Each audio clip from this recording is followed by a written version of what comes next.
有小伙伴问我有没有苏打饼干的方子，现在有了。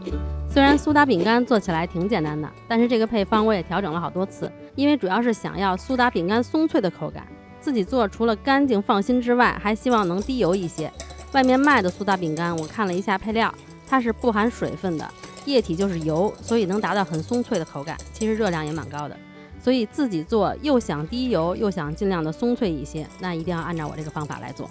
先把牛奶和酵母放在一起，给它充分的搅拌均匀，一定要多搅拌，让酵母充分的溶解，然后再加油，再继续给它充分的搅拌均匀。1斤面粉、泡打粉、盐放在一起拌匀，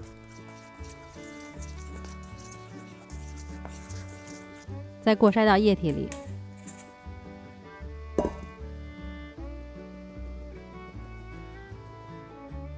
先给它们搅和搅和，等看不到干粉了，再加入葱和芝麻。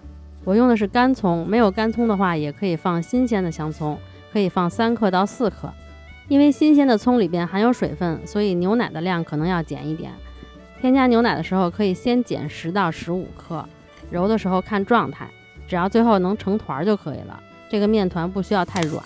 揉成团以后给它盖好，发酵45分钟到1个小时左右。发完以后，你们看我这个面团上面有很多的白点儿，这个就是酵母没有充分的溶解。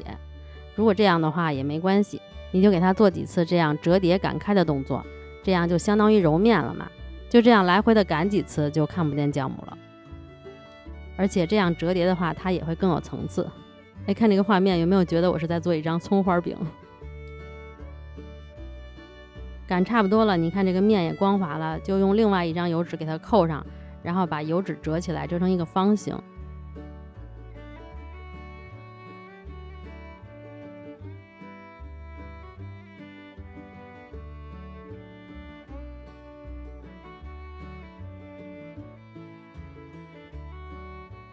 然后再把面擀开，这样就不会有多余的面了，就不用修边了。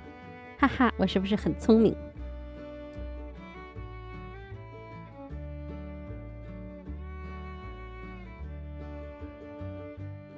然后就可以切成块了。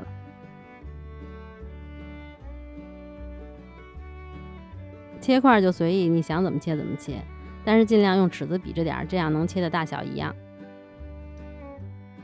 我是一不小心，我发现我给它切大了，我这个饼干块有点太大了。翻腾了一下，发现我有个这样的锯齿刮板，那我就用这个刮板再把边儿压一压，这样它能有点锯齿状，能好看点。然后就移到烤盘上，移到烤盘上还要再发酵，最起码还要再发酵30分钟。看了一下网上的视频，好多人做这个饼干都不发酵。那你们猜这个饼干为什么要放酵母呢？它是一个发酵饼干，你不发酵你放酵母有何用？我在网上看到了一个国外工厂做这个苏打饼干的视频，它是还需要面种的，就跟中种法似的，先揉一部分材料，然后发酵16个小时，然后再加小苏打、面粉、油之类的，再次给它揉匀。要给它充分的发酵，让它里边充满气体，这样才能达到一个松脆的口感。当然了，油的比例也得合适，你油少肯定也达不到。我做这个饼干为什么放泡打粉不放小苏打呢？因为泡打粉里也含小苏打，还有另外的一些其他蓬松剂，反正加泡打粉的话，它口感会更松脆一些。如果介意的话，你也可以换成小苏打。不过加小苏打是为了中和这个发酵的酸味儿，你得先发酵，然后再加小苏打，再揉才比较合适。不过你们也可以用中种法来做这个饼干哦，效果肯定很好的。做这个饼干我还要感谢我老公，因为他说了一句话，真的一语惊醒我梦中人。